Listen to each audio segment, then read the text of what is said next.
ስፖርታዊ ጉዳዮችን ደግሞ ከአማኑኤል ጸጋይ እንከታተላለን። አማኑኤል እንደምን ዋልሽ ቤት? ሰላም ነኝ። ሰዓቱ ያንተ ነው። አመሰግናለሁ። እንደምን ዋላችሁ ተመልካቾች። የሰኞ ቀን ስፖርታዊ ዜናዎች እንደሚከተለው ይቀርባሉ። የሰሜን ጎጃም ዞን የመንግስት ሰራተኞች ስፖርታዊ ውድድር ሲጠናቀቅ በእግር ኳስ ሰሜን አቸፈር ወረዳ አሸናፊ ሆኗል። ውድድሩ መልካም ግንኙነት የፈጠረ ነበር ሲሉ ተሳታፊዎች ተናግረዋል። መለሰው ጥበቡ ተጨማሪውን ያቀርባል። በስድስት ወረዳዎች መካከል ሲከናወን የቆየው የ2018 ዓ.ም የሰሜን ጎጃም ዞን የመንግስት መስሪያ ቤቶች የእግር ኳስ ውድድር ፍጻሜውን አግኝቷል። ሰሜን አቸፈር ወረዳን ከዱር ቤቴ ከተማ ያገናኘው የፍጻሜ ጨዋታ በሰሜን አቸፈር ወረዳ 1-0 አሸናፊነት ተጠናቋል። የእግር ኳስ ጨዋታው የወረዳዎችን የእርስ በርስ ግንኙነት ለማጠናከር መልካም አጋጣሚ የፈጠረ ስለመሆኑ ተሳታፊዎች ተናግረዋል። ከዋንጫ ፍክክሩ ባሻገር ያው እርስ በርስ ለመተዋወቅ ከሌሎቻችን ወረዳዎች ህትማማች ወንድማማችን ለማጠናከር በዚሁም ስፖርት ለጤንነትም አልፎ ለመተዋወቅ ረድቶናልና በጣም ደስ ብሎኛል። በጣም ደስ የሚል ውድድር ነው። ከመጀመሪያው እስከ መጨረሻው ያለው ሂደት ደስ ይላል። ማለት የመንግስት ሰራተኛው ያለውን ወዳጅነትና አብሮነትን ለማስቀጠል የተካሄደ ውድድር በመሆኑ አላማውን ያሳካ ነው ብዬ አስባለሁና በጣም አሪፍ ነው። መንግስት ሰራተኞች ከስራቸው ባሻገር ጤናቸውን እንዲጠብቁና የተመጣጠነ የህይወት ፍልስፍና እንዲከተሉ እንዲሁም ከሌሎች መስሪያ ቤቶች ትውውቅ ፈጥረን ማህበረሰባዊ ግንኙነታችን እንድናጠናክር የሚያደርገን ስፖርት ስለሆነ በጣም መልካም ነበር።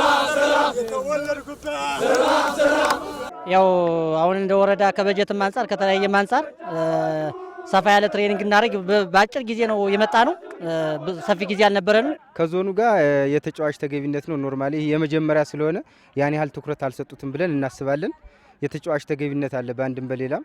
እኛ የመንግስት ሰራተኛ ሲባል እኛ አሁን የመጣ ነው ፔሮል ተተክሎለት ራሱን የቻለ የመንግስት ግብር ሊከፍል የሚችል ያለው የጥሮታ ያለው ተብሎ ነው የመጣ ነው። ነገር ግን አንዳንድ ቡድኖች ላይ ያየ ነው የግል ስራም እየሰሩ እዚህ ተሳታፊ የሚሆኑበት ምናምን እንዲህ አይነት ነገር አለ።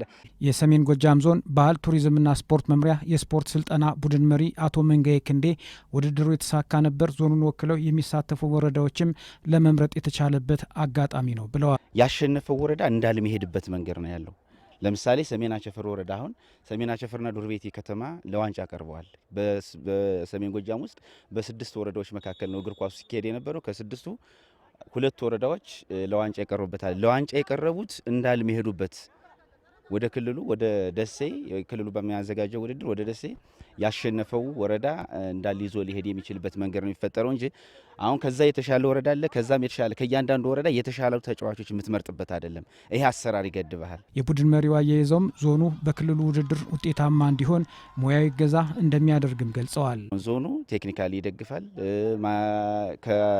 በክልሉ በሚደረገው ውድድር አብሮ ሄዶ እነሱን ማድረግ ያለብህን ነገር ውጤት ልታመጣ በምትችልበት መንገድ የኛ ቴክኒክ አማካሪዎች አሉ፣ የኛ ፌዴሬሽኖች አሉ። እነሱ ይህንን ክትትልና ድጋፍ የሚያደርጉበት መንገድ ይፈጠራል። ለደረጃ በተደረገ ጨዋታ ይልማና ዲንሳ አዴት ከተማ 3-1 በማሸነፍ ሶስተኛ ደረጃን ይዞ አጠናቋል።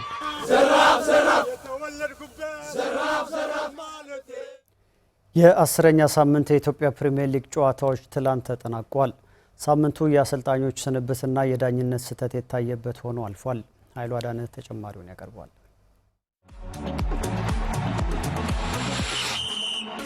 10ኛ ሳምንት የሲቢኢ የኢትዮጵያ ፕሪሚየር ሊግ ትናንት በተደረጉ 3 ጨዋታዎች ሲጠናቀቅ 21 ግቦችን አስመልክቶናል። በሁለት የመጫወቻ ሜዳዎች በተካሄዱ ጨዋታዎች ከሁለቱ ውጭ በቀሪዎቹ 8 ጨዋታዎች ግቦች ተቆጥረዋል። አርብ በአዳማ ሳይንስና ቴክኖሎጂ ዩኒቨርሲቲ ስታዲየም የተካሄዱ 2 ጨዋታዎች ለአሰልጣኞች ስንብት ምክንያት ሆነዋል። የ2016 የኢትዮጵያ ፕሪሚየር ሊግ ዋንጫ ባለድል ኢትዮጵያ ንግድ ባንክ በዚህ ሳምንት አርባ ምንጭ ከተማን 3-1 በሆነ ውጤት ረቷል። በዚህ ጨዋታ የተመዘገበው ውጤት ለአዞዎቹ አሰልጣኝ በረከት ደሙ ስንብት ምክንያት ሆኗል። አርባ ምንጭ ከተማ በ2018 የውድድር ዓመት አንድም ጨዋታ ላይ ድል ካላደረጉ 2 ክለቦች መካከል አንዱ ነው። እስካሁን ባከናወኗቸው 10 የሊግ ጨዋታዎች በ5 አቻ ተለያይተውና በቀሪዎቹ 5 ጨዋታዎች ደግሞ ተሸንፈው በ5 ነጥብ 19ኛ ደረጃ ላይ ተቀምጠዋል። በ10ኛ ሳምንት በኢትዮጵያ ንግድ ባንክ የደረሰባቸው የ3-1 ሽንፈትን ተከትሎ ደግሞ አሰልጣኝ በረከት ደሙን ለውጤት መጥፋት ተጠያቂ ናቸው በማለት ክለቡ አሰናብቷቸዋል። እንደ አርባ ምንጭ ከተማ ሁሉ መቀሌ ሰባ እንደርታም ከ10ኛ ሳምንት ጨዋታ በኋላ አሰልጣኝ ያሰናበተ ክለብ ሆኗል።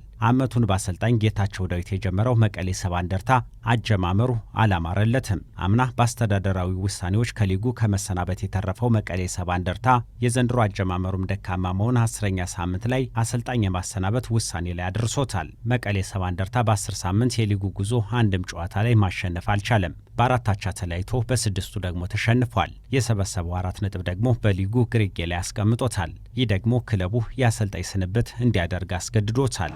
አቤነዘር ዮሐንስ የማዕዘን ምት ፋሲል ከነማ ምናልባት ፋሲል ከነማ ጥሩ ድል አግኝተዋል። በውድድር ዓመቱ በአሰልጣኝ ዮሐንስ ሳሌ እየተመራ አጀማመሩን ያሳመረው ፋሲል ከነማ በ10ኛ ሳምንት ነገሌ አርሲን 1-0 ረቷል።